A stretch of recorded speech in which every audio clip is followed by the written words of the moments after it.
If you are still one of the aspirants who is aiming to get Canada's permanent residency, then this video is certainly for you.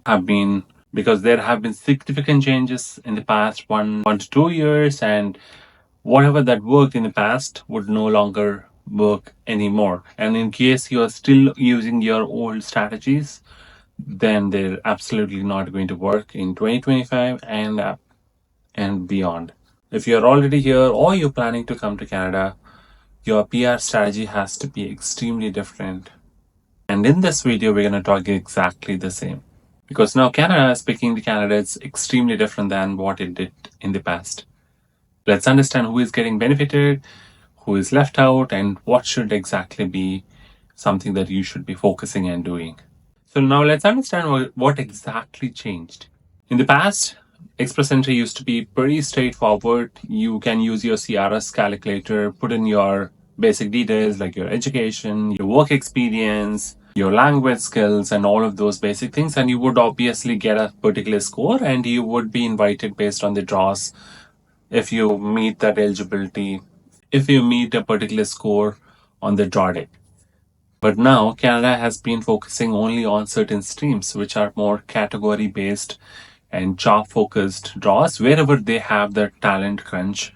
That has been their focus area for the last 1.5 to 2 years at least. In the past, they used to do it for sure, but not as much as they have been focusing in the last 1 to 2 years per se. Instead of inviting everyone with a certain score, you also need to be in a specific domain. It could be in healthcare or trades, or even for that matter, technology. And even that technology is not that anybody can get in if you are in IT sector. Again, within that IT sector, there are very specific areas that they have been focusing on. Now let's understand who is winning and who is losing here. Definitely the winners are the ones who have some sort of experience back home in healthcare domain or skilled trades especially. And also if they come from IT sector, and within IT sector, if they are in the cybersecurity space, which has been in limelight for the last 4 to 5 years since the pandemic time. Of course, cybersecurity existed even before that, but organizations realized the importance of it only during the pandemic time. And of course, data analytics, artificial intelligence, all of these are also important skills if you are particularly from the IT domain. And imagine if you're having a pretty generic admin experience or a customer experience, chances of you getting an invitation is extremely bleak. As simple as if your job is easy to automate or outsource, then your chances are extremely low. In short, the broader your role, the shorter will be. In short, the broader your role, the tougher it's going to be to get a permanent residency. So how this impacts your PR strategy? So let's focus on that aspects of it. If your job is not in the critical sectors, should you be worried? I would say no, but you just need to tweak a bit of your strategy in this particular game. First, reconsider your knock and the job title, of course. And in this particular aspect of it, sometimes the candidates may qualify for different job knocks based on what they are currently doing in their organizations. Here, definitely you would probably be able to go search the knock related aspects on IRCC page. However, taking that expert guidance is absolutely going to work miracles here because they know a lot of it. And here, the video that I'm trying to do is only to create awareness, but I'm not an advisor. I cannot be an advisor because I'm not certified individual in that space. So definitely you need to talk to somebody. It could be a lawyer who's expertise in immigration or an RCICS consultant.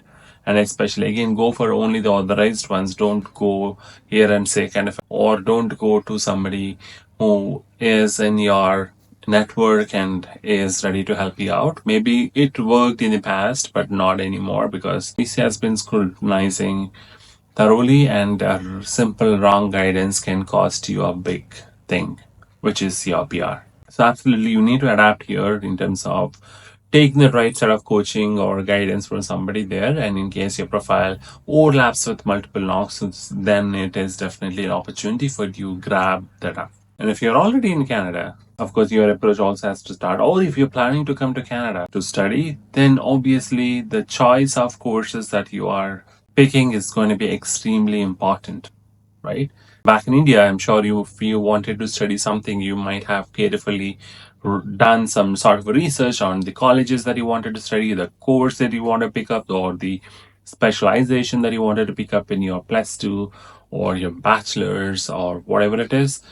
The same application has to be done here as well. So pick that college or university which has the thorough credibility and do not have sort of a with cheating students or not or misleading ads or sort of a news that populate in the channels creating disrupt are not able to create the best student experience. So go research out, talk to people, somebody who is from that college who has been through the entire course program, and I'm sure they will be able to speak to you. Connect them on LinkedIn or wherever, right? So I'm sure that's an opportunity for you to know from insiders as well. One of the biggest mistake that people do make is they might think that these rules would only last for a certain period of time and eventually after 1 year or 2 years they might cool down. You never know. Nobody imagined these kind of changes would come through 2 years ago. And nobody knows, nobody can predict what might happen 2 years down the line. Right? So obviously you need to reinvent yourself, rework on your strategy, and then I'm sure things will fall in place. That's exactly how you should think this as well. So as a business strategy, because it's your career, right? So end of the day, you need to plan it thoroughly with plan A and a plan B. What happens if plan A doesn't work? What is my plan B for it? So that's how you need to think as a student or a working professional who is trying to move to Canada.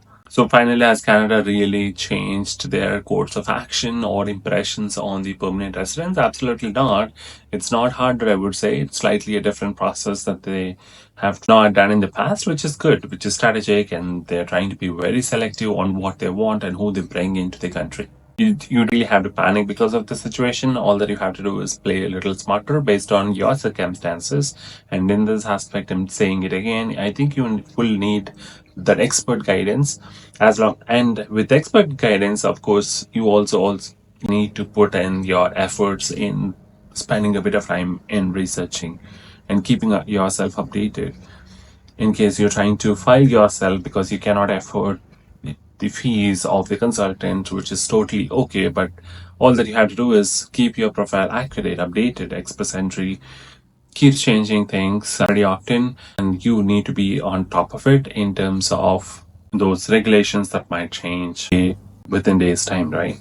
I'm sure there were some bad things, but absolutely there were some good stories also that belongs to Canada. So yours could be one of it.